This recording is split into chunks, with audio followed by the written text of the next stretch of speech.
December 5 ಇವತ್ತೇ ಬಂದಿರುವ ಒಂದು ಬಿಗ್ ಬ್ರೇಕಿಂಗ್ ಅಪ್ಡೇಟ್. ಹಳೆ ಪಿಂಚಣಿ ಯೋಜನೆ ಮರುಜಾರಿ ನಿರೀಕ್ಷೆಯಲ್ಲಿರುವ ಸರ್ಕಾರಿ ನೌಕರರಿಗೆ ಸಿಹಿ ಸುದ್ದಿ. ವಾರಾಂತ್ಯದೊಳಗೆ OPS ವರದಿ ಸಲ್ಲಿಕೆ. ಒಂದು ಬ್ರೇಕಿಂಗ್ ಅಪ್ಡೇಟ್ ಬರ್ತಾ ಇದೆ ವೀಕ್ಷಕರೇ. ಮಾಹಿತಿ ಏನಿದೆ ಅಂತ ಡೀಟೇಲ್ ಆಗಿ ನೋಡ್ತಾ ಬರೋಣ. ಅದಕ್ಕಿಂತ ಮುಂಚೆ ನೀವು ಕೊಡುವ ಒಂದೇ ಒಂದು ಲೈಕ್ ನಮಗೆ ಸಪೋರ್ಟ್ ಆಗಿರುತ್ತೆ. ದಯಮಾಡಿ ವಿಡಿಯೋನ ಲೈಕ್ ಮಾಡಿ, ಅದರ ಜೊತೆಗೆ ನಮ್ಮ ಯೂಟ್ಯೂಬ್ ಚಾನಲನ್ನು ಕೂಡ ಸಬ್ಸ್ಕ್ರೈಬ್ ಮಾಡಿಕೊಳ್ಳಿ.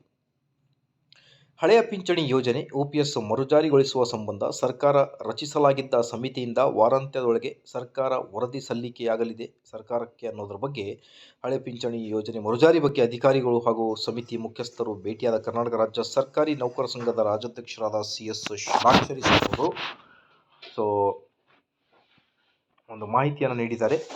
ಕರ್ನಾಟಕ ರಾಜ್ಯ ಸರ್ಕಾರಿ ನೌಕರರಿಗೆ 2006ರಿಂದ ಜಾರಿಯಲ್ಲಿರುವ ಹೊಸ ಪಿಂಚಣಿ ಯೋಜನೆ ಹೋಗಲಾಡಿಸಿ ಈ ಹಿಂದಿನ ಹಳೆಯ ಪಿಂಚಣಿ ಯೋಜನೆಯನ್ನು ಜಾರಿಗೊಳಿಸುವ ಸಂಬಂಧ OPS ಯೋಜನೆ ಜಾರಿಗೊಳಿಸಿರುವ ರಾಜ್ಯಗಳಿಗೆ ಭೇಟಿ ನೀಡಿ ಅಧ್ಯಯನ ನಡೆಸಿದ ವರದಿ ಸಲ್ಲಿಸುವಂತೆ ರಾಜ್ಯ ಸರ್ಕಾರ ಸಮಿತಿಯನ್ನು ರಚಿಸಿತ್ತು. ಈ ಸಂಬಂಧ ಸರ್ಕಾರಕ್ಕೆ ಶೀಘ್ರ ವರದಿ ಸಲ್ಲಿಸುವಂತೆ ಸಂಘವು ಸಮಿತಿಯನ್ನು ಒತ್ತಾಯಿಸುತ್ತಲೇ ಬಂದಿತ್ತು.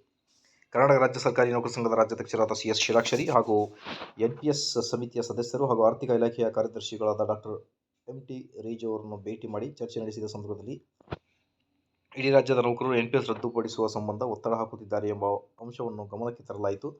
ಸಮಿತಿಯು ಈಗಾಗಲೇ ವರದಿಯನ್ನು ಸಿದ್ಧಪಡಿಸಿದ್ದು, ಈ ಸಂಬಂಧ ಒಂದು ವಾರದೊಳಗೆ ಸಮಿತಿಯ ಸಭೆಯನ್ನು ಏರ್ಪಡಿಸಿ ಸರ್ಕಾರಕ್ಕೆ ವರದಿ ಸಲ್ಲಿಸಲಾಗುವುದಾಗಿ ತಿಳಿಸಿರುತ್ತಾರೆ ಅನ್ನೋದ್ರ ಬಗ್ಗೆ ಒಂದು ಲೇಟೆಸ್ಟ್ ಅಪ್ಡೇಟ್. ಮಾಹಿತಿ ಇಷ್ಟ ಆದಲ್ಲಿ ಲೈಕ್, ಶೇರ್ ಆ್ಯಂಡ್ ಸಬ್ಸ್ಕ್ರೈಬ್.